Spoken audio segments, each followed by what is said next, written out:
ತುಂಬ ದಿನಗಳಿಂದ ನನ್ನಂಥ ಒಬ್ಬ ರಾಜಕೀಯ ವ್ಯಕ್ತಿನೂ ಕೂಡ ಬರ್ದೇ ಇರೋ ಥರ ತಡೆದಿರೋ ಅಂಥ ಒಂದು ಊರು. ಆದರೆ ಈಗ ನಾವೇ ನಿಮಗೆ ಬೇಕಾಗಿರೋದಲ್ವಾ? ಅವಶ್ಯಕತೆ ಇದ್ದಾಗ ಮಾತ್ರ.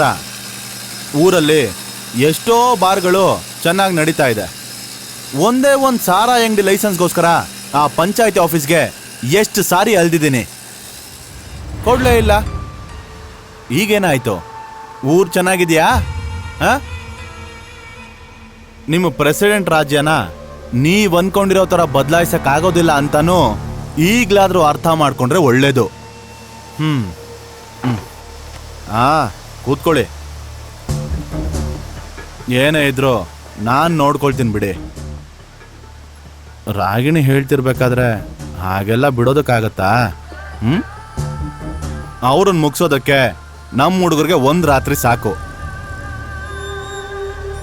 ಯಾರಿಗೂ ಗೊತ್ತಾಗ್ಬಾರ್ದು. ಕೊಲ್ಲೋದ್ ಬೇಡ, ಅವ್ರನ್ನ ಊರ್ ಬಿಟ್ಟು ಓಡಿಸಿದ್ರೆ ಸಾಕು.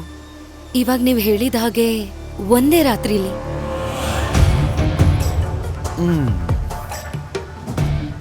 ತಗೊಳ್ಳಿ, ಸಾಕಾಗಿಲ್ಲ ಅಂದ್ರೆ ಹೇಳಿ.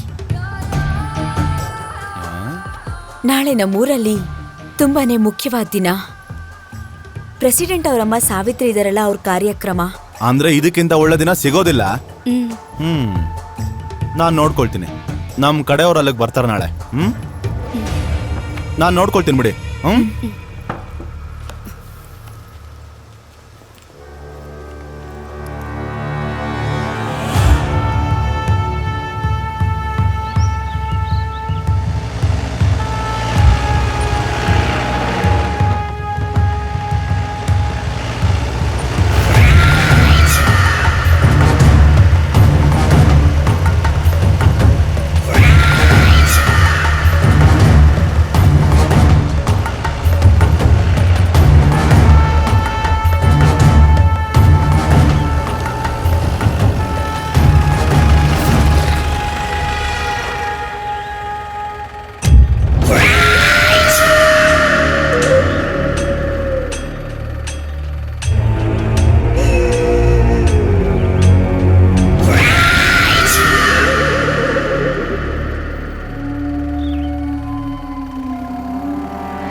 ಸೀನಾ, ನೀನು ಹೊರಡು.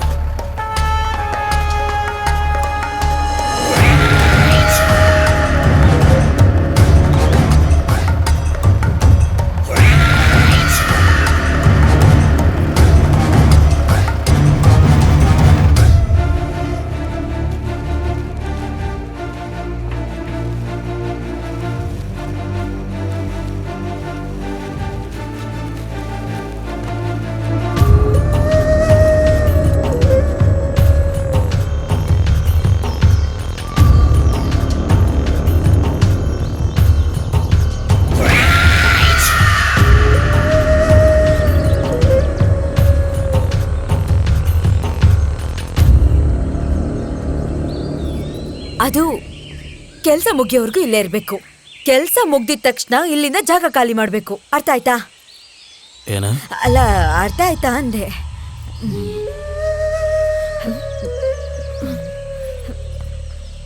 ಹೋಗ್ತಿದ್ವಿ, ಹೋಗ್ಬರ್ತೀವಿ. ಸುಬ್ಬು, ಏನಣ್ಣ? ಹಾಕೋ. ದೇವ್ರೆ, ಈ ರಾತ್ರಿ ಹೇಗಾದ್ರೂ ಕಳೆದ್ಬಿಟ್ರೆ ಸಾಕು. ಈ ಜಾಗದಲ್ಲಿ ನಾವು ತುಂಬಾ ಹೊತ್ತು ಇರೋದು ನಮ್ಗೊಳ್ಳಿದ್ದಲ್ಲ. ಬೇಗ ಅತ್ತೆ. ಕೌಸಲ್ಯ, ನಾವು ಕೋಲಾಟ ಆಡ್ಬೋದಲ್ವಾ? ಓ, SI ಬರ್ತಾ ಇದ್ದಾರೆ. ಏನಾಯ್ತು? ಡೆಕೋರೇಷನ್ ಎಲ್ಲ ರೆಡಿ ಆಗಿದೆ. ಹೆಣ್ಮಕ್ಳು ಕೋಲಾಟದ ಬಗ್ಗೆ ನಿನ್ನಿಂದ ನಿಮ್ಮನ್ನ ನೋಡೇ ಇಲ್ವಲ್ಲ ನಾವು. ಪ್ರೆಸಿಡೆಂಟ್ ಯಾವಾಗ್ಲೂ ದಿಢೀರ್ ಅಂತ ತಾನೇ ಹೇಳ್ತಾರೆ. ಎಲ್ಲ ನನ್ನ ಹಣೆ ಬರ. ಇಡೀ ಇದನ್ನ ಯಾಕೆ? ಏನಾಯ್ತು? ಇನ್ನೂ ಏನಾಗ್ಬೇಕಿತ್ತು? ಇಲ್ಲಿ ಬನ್ನಿ, ನಾನು ಹೇಳ್ತೀನಿ. ಏನ್ ವಿಷಯ? ಬನ್ನಿ. ಏನೇನು? ಅದು ನನಗೆ ಚಿಕ್ಕ ವಯಸ್ಸಿಂದ ಸುಳ್ಳು ಹೇಳಿ ಅಭ್ಯಾಸ ಇಲ್ಲ. ಆದ್ರೂ ಹೇಳ್ತಿದ್ದೀನಿ. ಈ ಚಂದ್ರು ಮತ್ತೆ ಅವನ್ ಫ್ರೆಂಡ್ಸ್ನ ಊರಿಂದ ಓಡ್ಸೋದಿಕ್ಕೆ ರೌಡಿಗಳನ್ನ ಕರ್ಸಿದ್ದಾರೆ. ಅಯ್ಯೋ, 3 ಜನ ರೌಡಿಗಳು. ಅವ್ರನ್ನ ನೋಡಿದ್ರೆ ಪ್ಯಾಂಟಲ್ಲೇ ಹೋಗ್ಬಿಡ್ತಾರೆ. ಅಯ್ಯೋ, ಆದ್ರೆ ಪಂಚಾಯತಿ ಈ ತರ ತೀರ್ಮಾನ ತಗೊಂಡಿರ್ಲಿಲ್ವಲ್ಲ. ಅದೇ ನನಗೂ ಅರ್ಥ ಆಗ್ತಿಲ್ಲ.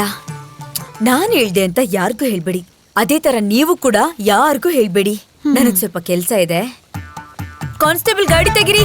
ಹಂಗ ರೌಡಿಗಳು ಯಾರೋ ಬಂದಿದ್ದಾರೆ ಹಾ ಅದೇ ನಮಗೂ ಗೊತ್ತಿಲ್ಲದೆ ಪ್ರೆಸಿಡೆಂಟ್. ಅಕ್ಕ ಎಷ್ಟ್ ಜನ ರೌಡಿ ಬಂದಿದಾರಂತೆ? ನೀನ್ ಇದನ್ನ ಯಾರಿಗೂ ಹೇಳ್ಬೇಡ.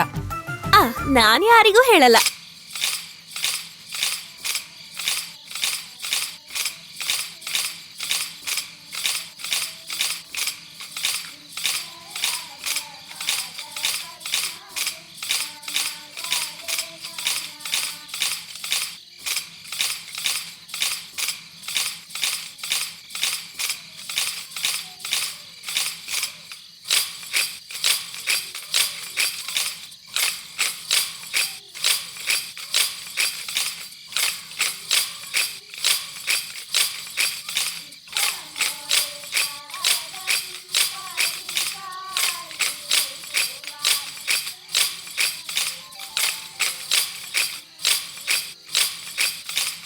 ಹಲೋ ರಾಗಿಣಿ, ಒಂದ್ ನಿಮಿಷ.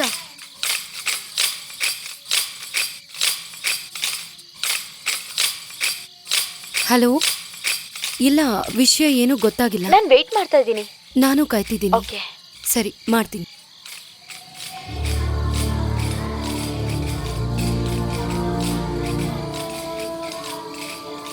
ಕೊಂದ್ಬಿಟ್ಯಾ ಇಲ್ಲ ಕೈ ಕಾಲು ಮುರಿದು ಎಸೆದ್ ಬಿಟ್ಯಾ?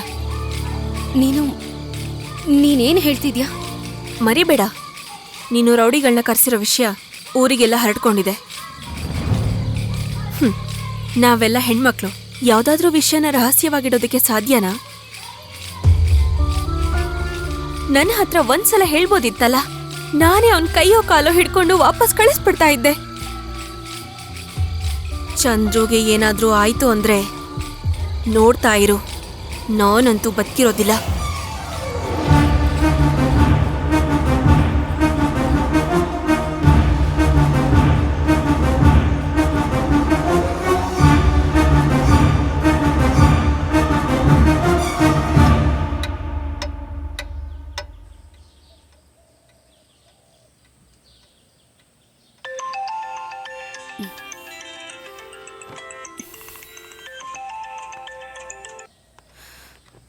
ಹಲೋ,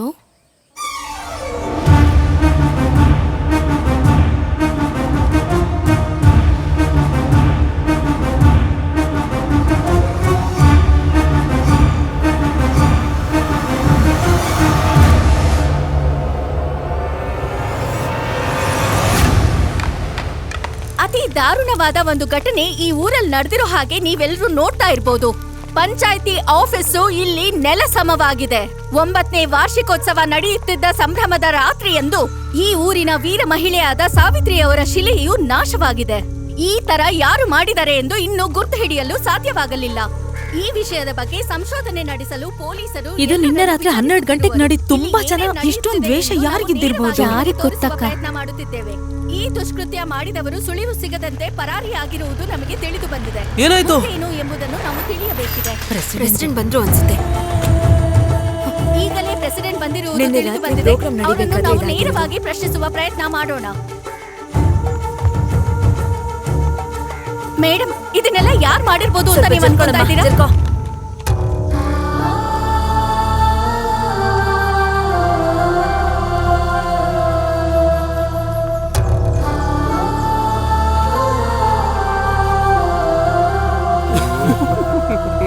ಅಲ್ಲ, ಬೈಟ್ಸ್ ನಾನ್ ಕೊಟ್ರೆ ಆಗಲ್ಲ ಮ್ಯಾಮ್. ಮೇಡಮ್ ಪ್ಲೀಸ್, ಏನಾದ್ರೂ ಒಂದು ಹೇಳಿ ಮ್ಯಾಮ್. ಇದ್ರ ಹಿಂದೆ ಯಾರಿದ್ದಾರೆ ಅಂತ ನಿಮ್ಗನ್ಸುತ್ತೆ? ಊರ್ನವರು ಅಭಿಪ್ರಾಯ ಏನು ಅಂತ ಕೇಳ್ತಿದ್ದಾರೆ. ರಾಗಿಣಿ,